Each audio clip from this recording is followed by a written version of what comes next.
பைரவி நாளைக்கான ப்ரோமோவில் வந்து பார்த்திங்கன்னா சிந்து வந்து ரொம்ப சந்தோஷத்தில் இருக்காங்க. சிவா வந்து நம்ம இவ்வளோ தூரம் சப்போர்ட் பண்ணி பேசுகிறாங்க, என்ன இருந்தாலும் அவன் என் ஒய்ஃப் தான் சொன்னது எல்லாமே வந்து நினச்சி சந்தோஷப்பட்டு அவங்க வாங்கி கொடுத்த அந்த பொருள்லாம் வந்து சந்தோஷமாக எடுத்து பார்க்குறாங்க. இந்த பக்கம் பைரவி வந்து பார்த்திங்கன்னா நம்ம சிந்துக்கிட்ட வந்து பேசுகிறாங்க. சிவா வந்து இவ்வளோ சப்போர்ட்டாக அவனுக்கு பேசுவாங்கன்னு நான் வந்து நினச்சே பார்க்கல. அவர் வந்து உனக்கு கண்டிப்பாக சப்போர்ட்டாக இருப்பாங்க, நீ அவர் மனசை வந்து நல்ல இதுவாக மாற்றிட்டுருக்க அப்படின்னு வந்து சொல்கிறாங்க. சிந்து வந்து மனசில் நினைக்கிறாங்க, நீயும் வந்து கூடிய சீக்கிரத்தில் வந்து ஆறுமுகத்தை மச்சான் வந்து புரிஞ்சுக்க போகிற பைரவி, அந்த நாள் சீக்கிரமாக வரப்போகுது அப்படின்னு வந்து சொல்லிட்டு நினைக்கிறாங்க. இன்னொரு பக்கம் வந்து பார்த்திங்கன்னா நம்ம வயக்காட்டில் வந்து என்னென்ன கஷ்டம் இருக்குதுன்னு சொல்லிட்டு எல்லாமே நம்ம பைரவி புரிஞ்சிக்கிறாங்க. ஸோ ஆறுமுகம் வந்து என்னதான் வந்து அவன் உழைப்பாளியாக இருந்தாலும் வந்து அவங்க எனக்கு பண்ணது துரோகம் தான் வந்து அது அடிக்கடிக்க சொல்லிகிட்டே வராங்க.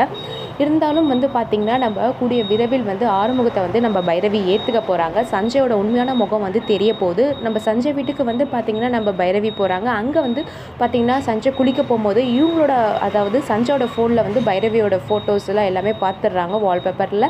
இதையே இவங்க வச்சுருக்கான்னு சொல்லிட்டு யோசிக்கும் போது அப்போ ஆறுமுகம் சொன்னதெல்லாம் உண்மை தானா, நம்ம தான் ஆறுமுகத்தை வந்து தப்பாக நினச்சிட்டோமேன்னு சொல்லிட்டு ஆறுமுகத்தை வந்து பார்த்திங்கன்னா மன்னிப்பு கேட்குறாங்க. ஸோ கூடிய விரைவில் அவங்க கழட்டின அந்த தாலியை வந்து பார்த்திங்கன்னா ஆறுமுகத்தையே வந்து போட சொல்ல போகிறாங்க.